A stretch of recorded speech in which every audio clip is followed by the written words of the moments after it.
고린도전서 16장 13절부터 24절 말씀 보겠습니다. 깨어 믿음에 굳게 서서 남자답게 강건하라. 너희 모든 일을 사랑으로 행하라. 형제들아, 스데바나의 집은 곧 아가야의 첫 열매요 또 성도 섬기기로 작정한 줄을 너희가 아는지라. 내가 너희를 권하노니 이 같은 사람들과 또 함께 일하며 수고하는 모든 사람에게 순종하라. 내가 스데바나와 부드나도와 아가이고가 온 것을 기뻐하노니 그들이 너희의 부족한 것을 채웠음이라. 그들이 나와 너희 마음을 시원하게 하였으니 그러므로 너희는 이런 사람들을 알아주라. 아시아의 교회들이 너희에게 문안하고 아굴라와 브리스가와 그 집에 있는 교회가 주 안에서 너희에게 간절히 문안하고 모든 형제도 너희에게 문안하니 너희는 거룩하게 입맞춤으로 서로 문안하라. 나 바울은 친필로 너희에게 문안하노니 만일 누구든지 주를 사랑하지 아니하면 저주를 받을지어다. 우리 주여 오시옵소서. 주 예수 그리스도의 은혜가 너희와 함께하고 나의 사랑이 그리스도 예수 안에서 너희 무리와 함께할지어다. 아멘. 주의 일에 힘쓰라. 16장 12절까지 우리가 네 가지 주의 일에 힘쓰는 것에 대해서 봤습니다.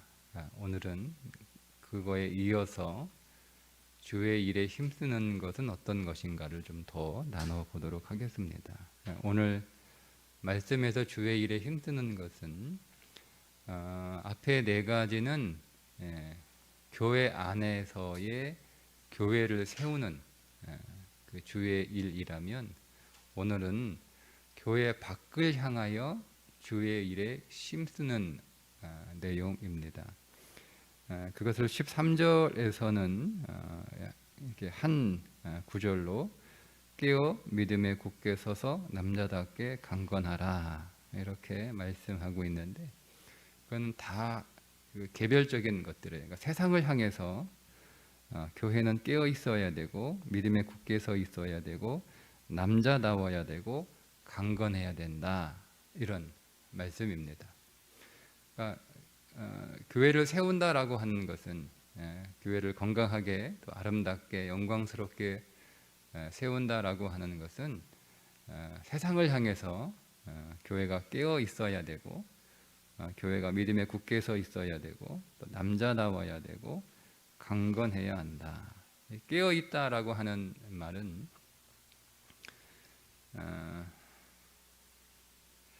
종말론적인 그 관점에서 그러니까 주님이 다시 오실 주님의 재림의 관점 그리고 주님이 다시 오시면 심판하러 오시는 거예요. 구원하러 오시는 것이 아니라 심판하러 오시는 거기 때문에 그 구원의 종말론적 그 심판의 관점에서 우리의 삶을 그렇게 조망하여 보라는 겁니다. 이것이 어떤 배경에서 나온 말이냐면 지금 고린도 교회의 교인들 가운데 아주 열광주의에 빠져 있는 사람들은 마치 종말이 온 것처럼 그렇게 신앙생활을 하고 있었어요. 그러니까 세상에는 관심이 없는 거죠. 주님이 일단 오셨으니까 그러니까 여러분 이 종말론에 빠져 있는 사람들을 보면 이제 그런 집단들이 지금도 나오고 있잖아요, 그죠? 그러니까 세상에는 관심이 없는 거예요. 그러니까 다 짐 싸가지고 막 어디 참 뭐 피지로 가고 뭐 이렇게 가서 집단 생활 하잖아요. 재산도 팔고 그 뭐 가족하고도 막 헤어지고 같이 가자 그러면 뭐 안 따라가면 뭐 이혼하고 가고 뭐 이렇게 고린도 교회가 뭐 그런 모습을 가지고 있지는 않았지만 그런 본질적으로 세상에는 관심이 없어요. 우리가 세상에 관심이 없다라는 말은 성경은 세상을 사랑하지 말라, 세상을 좋아하지 말라 이런 뜻이지 세상에 관심을 두지 마라 이런 의미는 아니거든요. 그러니까 세상에 대해서 교회가 할 수 있는 일들, 해야 하는 일들을 교회가 그것들에 관심을 갖고 또 우리가 교회 역할들을 세상을 섬기고 그런 의미에서 세상을 사랑하는 것 그거 해야 되는데 일체 그런 게 없는 거예요. 일체 그런 게 교회가 그런 그 의미에서 깨어 있으라는 거예요. 깨어 있으라는 거예요. 세상을 향해서 우리가 늘 깨어 있어서 우리가 세상을 좋아하고 또 세상을 사모하는 그런 신앙은 안 되지만 세상에서 오늘 우리 교회가 해야 할 교회의 섬김은 항상 깨어 있어서 그것들을 찾고 또 보이면 섬기고 또 우리가 해야 할 일들을 해야 하는 것 그게 뭐냐면 그게 주님이 다시 오실 때 오늘 우리가 그 세상에서 그리스도의 빛을 얼마나 더 비추었는가 사람들이 그리스도의 빛을 보아야 그 빛 보고 그리스도께로 올 거 아니에요. 그죠? 그래야 너희는 세상의 빛이라 이게 뭐예요? 등대가 되라는 거예요. 등대가 길을 잃어버린 세상에서 등대가 돼서 그 캄캄한 밤바다에 길을 찾아가는 그런 이정표가 되라는 거죠. 그런 빛이 되어야 되는데 세상을 향해서는 하나도 빛도 비추지 않고 문 꼭꼭 걸어 잠그고 빛이 새어나지 않도록 그 안에서만 막 이렇게 빛을 비추고 있으면 그 교회가 해야 하는 사역에 반응하고 있지 못하는 거죠. 우리는 우리 안에서도 그리스도를 드러내야 되지만 우리는 세상을 향해서도 그리스도를 드러내야 된다라는 거죠. 주님 곧 오시니까 한 사람이라도 더 주께로 전도하기 위하여 그것이 세상에 줄 수 있는 교회가 줄 수 있는 가장 큰 소망이고 또 가장 좋은 소망이기 때문에 그렇게 깨어 있으라 이겁니다. 그렇게 깨어 있으려면 믿음에 굳게 서 있어야 되겠죠. 하나님에 대한 신뢰, 하나님에 대하여 말씀에 대하여 의심하지 않는 복종, 그게 믿음에 굳게 서 있는 거예요. 그러니까 우리가 하나님을 신뢰하지 않고 하나님을 굳게 믿지 않으면 우리가 하나님의 말씀대로 순종하여 세상을 섬길 수 없는 거예요. 그래서 믿음에 굳게 서 있어라 하죠. 그리고 남다잡게 그리스도인은 그리스도를 향해서는 여자예요. 세상을 향해서는 남자예요. 그러니까 우리는 그리스도를 향해서는 여자로, 그리스도의 아내로, 신부로 그리스도를 사랑하고 사모하고 또 그리스도께 순종하고 그게 성도의 자세예요. 그런 세상을 향해서는 어떻게 해요? 남자답게 담대하게 그렇게 서 있어야 되는 거예요. 세상이 우리의 신앙을 핍박하고 세상에서 오늘 우리가 고난을 당할 때 그 핍박과 고난에 꺾이지 않고 신앙을 물러서지 않고 양보하지 않고 세상과 타협하지 않고 세상에 순종하지 않고 세상에 끌려가지 않고 이게 남자다움이에요. 근데 우리는 반대가 되면 안 돼요. 그리스도께는 남자다우면 안 돼요. 그리스도께는 남자가 다워서 그리스도의 말씀에 순종하지 않고 그리스도가 인도하는 대로 따라가지 않고 그리스도 앞에서 온유한 자가 되지 않고 패역한 굳은 자가 되고 이건 안 되는 거예요. 반대로 세상에 대해서는 우리가 여자가 되면 안 되는 거예요. 세상의 박해에 다 굴복하고 타협하고 세상에 끌고 가는 대로 끌려가고 그렇게 되면 안 되는 거고요. 우리가 그리스도께는 여자가 되어야 되고 그러니까 즉 우리는 교회 안에서는 여자가 되어야 되고요. 세상에 나가서는 남자가 돼야 되는 거예요. 바뀌면 안 되는 거예요. 교회 안에서 남자가 돼가지고 온유하지 않고 순종하지 않고 막 거칠게 막 싸우고 그러면 안 되는 거예요. 밖에 나가서는 여자처럼 아무 말도 못하고 그냥 세상이 끌고 가는 대로 질질 끌려가고 안 된단 말이에요. 바뀌어야 돼요. 교회 안에서는 모든 성도는 여자가 돼야 되는 거예요. 그리스도의 말씀에 온유와 겸손으로 순종하는, 그리고 그리스도를 더 사모하는 여자가 돼야 되고요. 세상에 나가서는 세상의 그 모진 박해와 험난한 고난과 오늘 우리의 신앙을 위협하는 풍파에 당당하게 맞서고 굴복하지 않고 그것들을 이겨내고 끝까지 견디고, 그 세상과 타협하지 않고 세상에 끌고 가는 인생이 아니라 세상을 끌고 가는, 세상에 끌려가는 인생이 아니라 세상을 끌고 가는 그런 남자로 살아야 되는 거예요. 그래서 세상을 향하여 교회가 어떤 모습이어야 되는가? 남자 나와야 된다라고 말씀하고 있는 거죠. 그리고 강건해라. 그 의미를 살려서 정확하게 표현하면 강건하게 되어라, 이런 뜻이에요. 즉 강건하게 되는 건 내가 스스로 강해지는 게 아니라 강건케 하시는 하나님이 우리를 강건하게 하시는 거예요. 그래서 그 하나님이 우리를 강건하게 해주시기 때문에 우리가 강건하게 되는 거죠. 그래서 앞에서 남자다워라 이 말은 내면적인 태도예요. 박해나 핍박이 와도 거기에 대항할 수 있는 용기를 가지는 것이 남자다워라 이렇게 표현한 것이라면, 강건해라 이 말은 그것이 그 내적인 용기가 밖으로 표현되는 거예요. 내가 세상의 박해와 세상의 핍박을 두려워하지 않고 그 마음에 항상 담대함을 가지고 있는 용기, 그게 남자다워라 라고 하는 의미라면, 강건해라 내부적으로 이제 그 세상과 싸우는 거죠. 그죠? 세상과 싸우는, 세상의 죄와 싸우고 세상의 핍박과 복음을 방해하는 그 박해와 싸우고, 이게 오늘 우리가 세상을 향해서 가져야 되는 태도예요.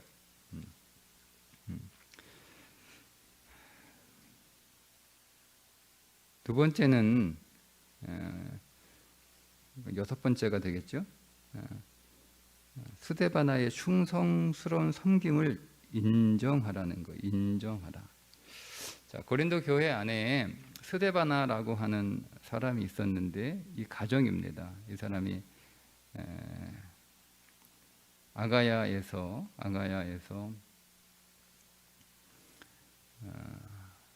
그 회심하고 그리스도를 영접하고 고린도에 와서 그의 가정이 구원을 얻고 그 가정이 고린도 교회를 섬깁니다. 근데 이 사람의 섬김은 어떤 섬김이었냐면 가난하고 병든 사람들을 구제하는 섬김이었어요.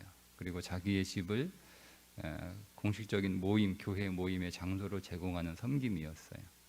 근데 이제 이 사람의 주요한 섬김은 가난하고 병든 자들을 구제하는, 교회 안에 가난하고 병든 자를 구제했을 뿐만 아니라 앞에 있는 말씀과 좀 이어서 그 맥락으로 이해를 하면 아마 이 스데바나 가정이 말씀드린 것처럼 세상을 섬기는, 세상의 빛이 되는 그런 가난한 자들과 병든 자들을 구제하는 그 섬김을 열심히 했던 것 같아요. 충성스럽게 아주 잘.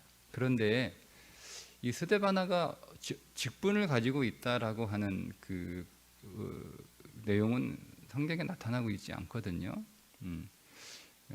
그런 의미에서인지 세상이, 교회가 이 스데바나의 가정의 그 세상을 섬기는 봉사와 구제의 사역에 대해서 좀 뒤에서 수덕수덕했던 것 같아요.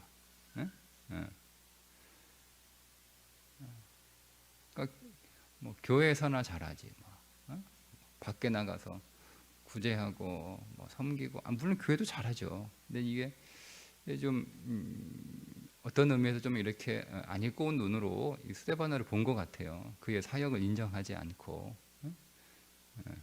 근데 그런 스데바나의 사역을 인정하라는 거예요. 교회가 우리가 가지고 있는 은사를 교회 안에서만 사용하는 것은 바람직하지 않아요. 우리가 교회 안에서만 섬김과 봉사를 하는 것은 여러분 바람직하지 않습니다.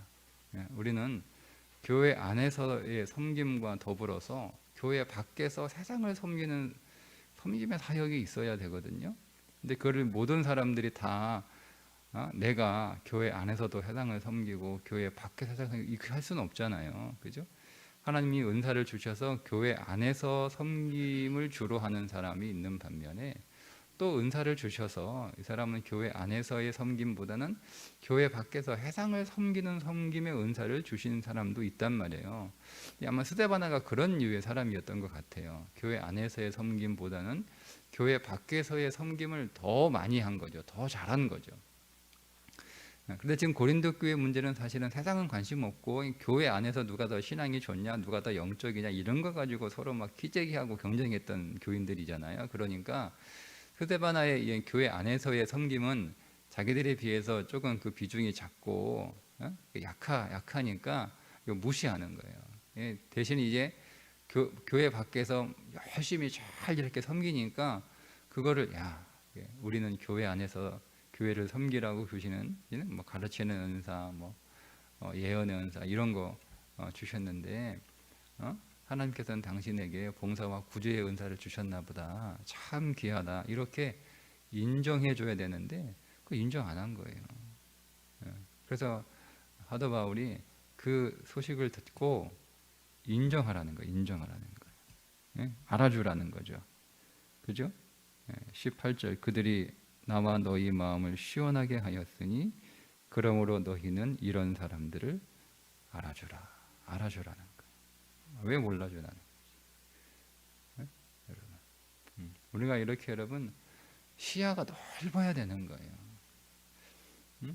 교회 안에서도 이 교회 공동체를 잘 섬기는 사역도 귀한 사역이고 교회 밖에서 이 세상 공동체 오늘 우리의 이웃 공동체를 잘 섬기는 것도 귀한 사역이에요. 그걸 알아주라는 거죠.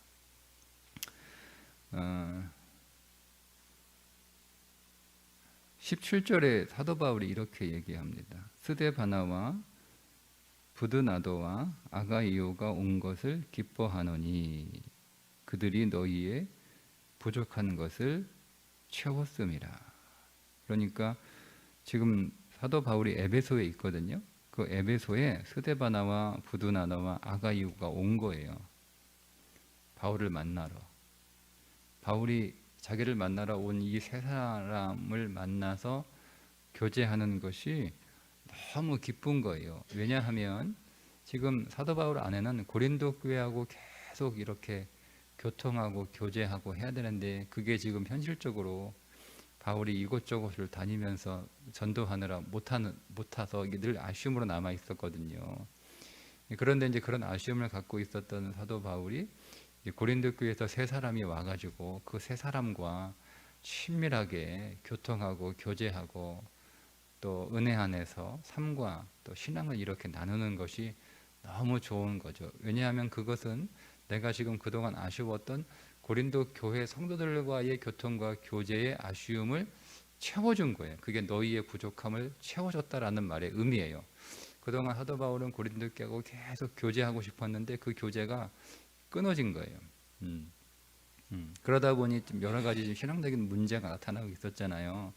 그러던 차에 이 세 사람이 자기를 찾아와서 이 세 사람과 사도 바울이 교제하니까 그동안 자기가 아쉽게 생각했던 아쉬운 부분들이 많이 채워졌다는 거예요. 자, 그렇게 말하고 이렇게 얘기 뒤에 18절에 그들이 나와 너희의 마음을 시원하게 하였으니 라는 거예요. 그러니까 이 고린도 교회 밖에 있는 사도 바울을 찾아와서 그 사도 바울과 교통하고 교제하는 것이 사도 바울의 마음도 시원하게 해주었고 고린도 교회의 교인들의 마음도 시원하게 해주는 것이었다라고 하는 거죠. 자, 그 말은 이렇게 우리가 다시 영적으로 이해를 하면 이 스데바나가 지금 고린도 교회 교인들은 세상하고 교제를 하지 않아요. 마치 고립된 섬처럼 그렇게 살고 있는 거예요. 그런데 이 스데바나라고 하는 사람이 그의 가정이 세상하고 사랑으로 교통하고 사랑으로 교제하는 거예요. 사랑으로 봉사하고 사랑으로 구제하고 사랑으로 섬기고 있는 거예요. 그로 인해서 이 고린도 교회에 부족한 것이 채워지는 거죠. 세상을 향한 섬김이 지금 교회가 못하고 있는데 그 일을 스데바나 가정이 하고 있으니까, 고린도 교회가 해야 할 일을 이 스데바나 가정이 하고 있으니까 고린도 교회의 부족함을 채워주고 있는 것이고, 그로 인하여 세상이 이 스데바나 가정으로 인하여 마음이 시원하고, 고린도 교회가 자기들이 해야 할 일들을 이 스데바나 가정이 해주니까 고린도 교회 교인들의 마음 또한 시원하게 되었다라는 거예요. 그러니까 알아주라는 거예요. 그 사역을 사역을 뒤에서 그냥 수닥수닥 가서 막 비난이나 하고 뭐 힐난하고 뭐 지가 뭐 그렇게 잘났어, 지가 뭐 그렇게 돈이 많아, 뭐 이렇게 하지 말고 그의 사역을 알아주고 인정하라는 거예요. 그러니까 우리가 시야가 넓어야 되는 거예요. 교회에서도 섬김을, 봉사를 하는 것이 귀하고, 그리고 밖에서 사랑으로 섬기고 구제하고 봉사하는 것도 귀하고 다 필요한 거예요. 그거를 내가 다 할 수 없으니까, 그죠? 나는 교회에서 섬김을 은사로 받은 것이고, 누군가는 교회 밖에서 섬김을 은사로 받은 것이다. 이렇게 여러분 볼 수 있어야 됩니다. 세 번째, 결론이에요. 결론. 고린도 교회에 그 보내는 마지막 자 얘기를, 자 이렇게 섬겨라 이렇게 얘기하고, 마지막 결론 22절에 만일 누구든지 주를 사랑하지 아니하면 저주를 받을지어다. 이렇게 편지 마지막 그래요. 여러분 이게 이상하지 않나요? 근데 이게 고린도 교회에게 필요한 말씀이었어요. 보통 성경은 주를 사랑한다 할 때 그 사랑이라고 하는 단어를 아가페라고 하는 단어를 씁니다. 근데 여기는 아가페라고 하는 단어를 쓰지 않고 필레오라고 하는 단어를 써요. 주님을 필레오, 친구처럼 우정으로 그렇게 사랑하라는 거예요. 근데 주님을 향해서 그렇게 필레오로 사랑하라 이렇게 잘 안 쓰거든요. 처음에 주님께서 베드로 물어보실 때 네가 나를 사랑하느냐, 베드로에게 아가파오, 네가 나를 아가페의 사랑으로 사랑하느냐 이렇게 물으셨잖아요. 마지막 뒤에 가서는 필레오로 주님이 다시 물으시지만, 이게 어떤 의미가 있냐면 이런 거. 지금 고린도 교회 안에는요, 성도 간에 서로 사랑하는 교통과 교제가 없는 거예요. 그러니까 주님을 향한 그 사랑은 이런 의미 때문에 필레오라고 쓴 거예요. 우리가 주님을 사랑한다라고 하는 것은 그 사랑은 형제들을 사랑하는 사랑으로 표현되어야 우리가 주님을 사랑하는 것이다 라는 거죠. 그러니까 지금 고린도 교회 교인들은 자기들이 주님을 많이 사랑한다라고 사랑하면서 교회 안에서는 서로 분파를 만들어서 분쟁하고, 서로 막 내 지식이 더 뛰어나다라고 해서 음식 문제 가지고 뭐 이렇게 서로 그런 없는 거예요. 뭐 은사 가지고 경쟁하고 뭐 이러는 거예요. 그러니까 그게 어떻게 주님을 사랑하는 거냐라고 지금 바울이 책망하는 거예요. 그러니까 너희들이 아무리 주님을 사랑한다라고 하면서 네 옆에 있는 사람 사랑하지 못하면 그건 주님을 사랑하지 않는 것이고, 그런 주님을 사랑하지 않는 삶은 저주를 받는다는 거예요.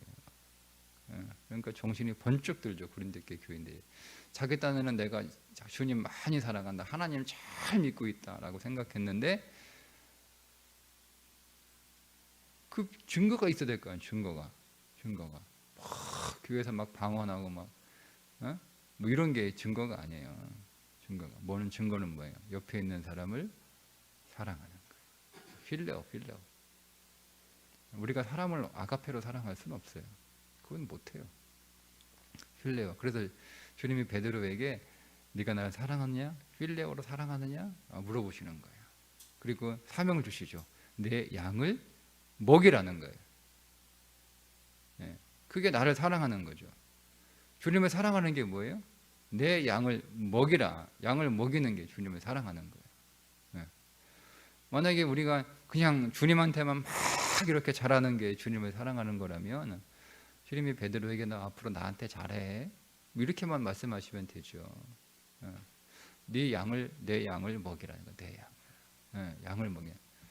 그러니까 양을 잘 먹이는 거예요. 그를 배부르게 먹고 좋은 꼴로 먹이고 좋은 꼴이 있는 곳으로 데려가고 안전한 곳으로 데려가고 안전을 지켜주고 짐승들이 와서 양을 물어가지 않도록 든든한 울타리가 되고. 그러니까 어떻게 양을 잘 먹이려면 이 목자가요 막 바빠야 되는 거예요. 막 이리 뛰고 저리 뛰고 막 바빠야 되는 거예요. 양들은 편안하게 푸른 초장에 누워서 배부르게 먹고 낮잠을 자도요 목자는 자면 안 돼요. 너를 부릅뜨고 양을 지키고 있어야 돼요. 이게 사랑인 거예요. 이게 사랑. 그거 하라는 거예요. 그거 해야 주님 사랑하는 거다. 내 곁에 있는 사람 하나 돌보지 않고 사랑하지 않고 그들의 배고픔을 채워주지 않고 그들의 연약함을 돌봐주지 않고 그들의 부족함을 내가 곁에서 섬겨주지 않고 내 옆에 있는 사람이 뭐 어떤 위험에 있는지 상관없이 나는 피곤하고 죽겠으니까 그냥 한 줄 구석에 가가지고 야, 양들 보니 알아서 해라 하고 그냥 잠만 자고 뭐 이러면 그러지 말라는 거죠, 그죠? 그걸 사꾼 목사라고 부르는 거예요. 사꾼 목자. 그 목사한테만 쓰지 마세요. 그거를 목자는 목사가만 목자가 아니에요. 다 여러분 다 목자예요. 다 목자. 여러분 다 양을 치셔야 되는 거예요. 여러분 곁에 있는 사람들이 다 여러분들이 쳐야 될 양이에요. 나 또한 그들의 양이지만 그들은 나의 양인 거예요. 그게 주님을 사랑하는 거다. 이게 고린도 교회에 바울이 최종적으로 내리는 마지막 결론이에요. 그러니까 이 얘기 하려고 지금 16장 1장부터 16장 그 21절까지 계속 얘기한 거예요. 이 얘기에서 이거 하나 하려고. 주님 사랑해라. 주님 사랑하는 건 서로 사랑하는 거다. 서로 사랑하지 않으면 주님 사랑하지 않는 거다. 그러면 너희들 다 저주받은 거다. 그러니까 고린도 교회가 이제 이 한마디 말씀에 정신이 번쩍 들어야 되는 거예요. 그래야 그들이 살아요. 그런데 이게 우리 힘으로 안 되는 거잖아요. 그래서 인사를 은혜로 인사를 하는 거예요. 인사를. 우리 주여 오시옵소서. 주가 우리 안에 오셔야 되는 거예요. 주가 우리 안에. 이거는 종말론적 소망, 주여 속히 오시옵소서라고 하는 말도 있지만 또 오늘 우리에게 영적으로 내가 내 곁에 있는 사람들을 사랑하기 위해서는요 주님이 내 안에 오셔야 되는 거예요. 주님이 내 안에 오시는 거 그게 은혜 아닙니까? 주 예수 그리스도의 은혜가 너희와 함께하고, 그죠? 주님이 오시는 그 은혜가 내 안에 있어야 그 은혜로 우리가 우리 곁에 있는 사람들을 사랑하는 거예요. 내가 그들의 목자가 돼서 그들을 먹이는 거죠. 그게 내 힘으로 안 되는 거예요. 그러면 여러분 왜 저주받을지어다라고 얘기한 이게 바울이 욕하는 게 아니고요. 우리가 우리 곁에 있는 이웃들을 사랑하지 않는 것은 그리스도가 오지 않은 것이고 그리스도가 은혜가 없는 것이에요. 그리스도가 오지 않는 인생은 저주받은 인생 아니에요. 은혜가 있어야 된다. 다시 얘기해. 나의 사랑이 그리스도 예수 안에서 너희 무리와 함께 할지어다. 사도 바울이 고린도 교회를 이렇게 사랑할 수 있는 이유는 뭐냐? 그리스도가 그에게 오셨기 때문이고 그에게 오신 그리스도가 그에게 은혜를 주셨기 때문에 가능한 거죠. 안 그러면 고린도 교회 아유 저거 그냥 속만 썩이고 그냥 이렇게 했을 텐데 그 힘들고 어려운 중에도 꼭 가서 고린도 교회가 여러분 바울을 좋아하지 않아요. 지금은 이 편지를 쓸 때는 고린도 교회 모든 교인들이 바울을 좋아하는 게 아니라 바울을 싫어하는 교인들이 상당수예요. 상당수. 여러분 교인이 1000명 있어도요 한 명이 목사 싫어하면 목사는 교회가 다 나를 싫어한다고 생각해요. 이게 사람의 마음이에요. 사도 바울이 마찬가지예요. 그런데 사도 바울은 그렇지 않잖아요. 끝까지 고린도 교회에 편지 쓰고 또 쓰잖아요. 예, 기록에 남지 않았는데 편지를 2번만 쓴 게 아니에요. 예, 학자들은 4번을 썼다 그래요. 우리가 남아있는 게 2개밖에 없어서 전서 후서지만 4번을 썼다라고 생각을 하고 추정하거든요. 계속 편지 써요. 그리고 가요. 끝까지. 원하지도 않는데, 싫어하는데, 보기 싫다는데 끝까지 가요. 가서 그들을 중보하고 그들을 축복하고 그들을 권면하고 그들을 세워나가요. 그게 내 힘으로 되는 게 아니다. 그리스도가 내게 은혜로 오셨기 때문에 그게 가능한 거다. 너희들도 너희들의 심령 속에 주여 오시옵소서 라고 주님이 너희들의 심령 속에, 너희들의 가정에, 너희들의 교회에 강력하게 오시도록 은혜를 구하라. 이렇게 당부하는 말로, 축복하는 말로 편지를 마감합니다. 여러분, 오늘 우리의 심령에도 그리스도가 오셔야 되는 거예요. 더 오셔야 되는 거예요. 더 오셔야 되는 거예요. 우리에게 은혜를 더 부어주셔야 되는 거예요. 내가 은혜를 더 받아야 되는 거예요. 그래야 우리 곁에 있는 사람들의 목자가 돼서 내가 그들을 잘 먹일 수 있는 거예요. 우리에게 주의 은혜가 더 임하는 하루가 되기를 주님의 이름으로 축복합니다. 기도하겠습니다. 하나님 아버지, 오늘도 우리에게 더 오시옵소서. 더 충만히 오시고 더 강력하게 오시고 더 풍성히 임하여 주셔서 우리 안에 주 예수 그리스도의 은혜가 넘치게 하셔서 하나님, 내 곁에 있는 사람들의 목자로 그 사명 잘 감당하는 하루 되게 하여 주옵소서. 예수님의 이름으로 기도드리옵나이다. 아멘.